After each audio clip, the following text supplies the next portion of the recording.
Boston fern that needs a little help or needs to be repotted. Reasons to repot are when they start looking a little rough, or perhaps you want to grow them bigger. This Boston fern has seen a few better days. What Boston ferns like to do is have some room to keep growing. So I've got a few different size pots here. This one is in a hanging basket, so I'm literally just going to trim it. And this one I can tell is a little dry. It needs a little more moisture. Boston ferns like moisture and the humidity. And what you'll see is all the roots. There's nodules and roots. You can, if you were interested in splitting them, you can see the roots and split them and cut them in half. This one I'm just going to literally repot. And it's going to grow as big as the size of the pot that you want. Obviously that was in a littler one. I've chosen this one with a little decorative pattern here. And it also depends on what kind of pot you use, if you want an outdoor fern or indoor. This one I transfer inside during the colder months because it likes to be at a temperature of about 59, 60 degrees or higher at all times. And you want to keep, like I said, it needs the moisture in layers in order to grow properly. So with this, what I'm going to do is take this little vermicelli, like rock thing that will help the drainage in the bottom of the pot. And I'll put a good layer of that in here just to help it grow and keep the moisture. And then I have a lot of Miracle-Gro products, which Miracle-Gro actually, it has all the instructions on how to take care of your Boston fern. They suggest keeping it fed like probably once a month. You need to put food in there, especially if it's indoors.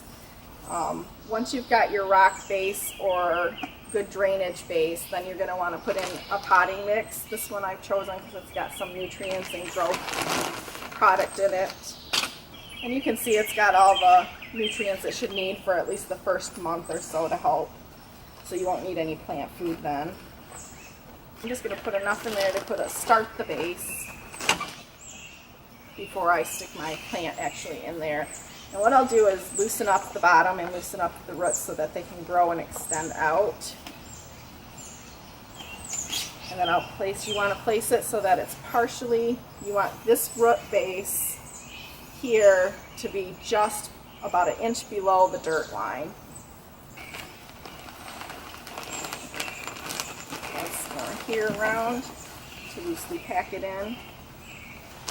Once you have a good layer around this, these plants like to hold the moisture, and one good thing to keep the moisture into a plant like this is these little, what they have is peat moss. Peat moss will hold the moisture in and keep it from drying out, and these usually will hold it for a really long time.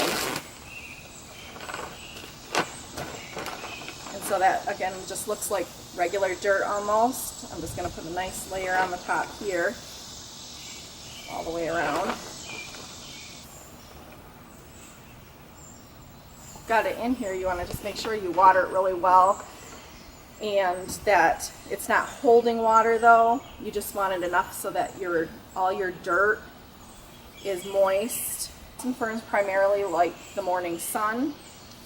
The afternoon sun will more burn and turn the edges brown.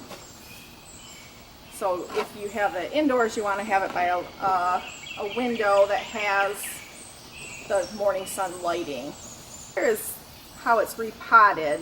If you get little brown leaves and stuff like this, and you need to trim back to about 2 inches.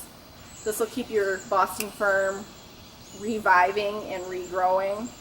Another thing that a Boston fern likes is I have the little bottle that I mist and spray it constantly. The leaves like to stay moist. Like I mentioned, there's different ways, like this is a plant-based indoor food, or they have these little sticks. You literally just stick one in the pot like once a month to give it the nutrients that it needs. But Boston ferns are basically a really easy plant to care for, and they will revive on their own. Yeah, that's how you repot a Boston fern.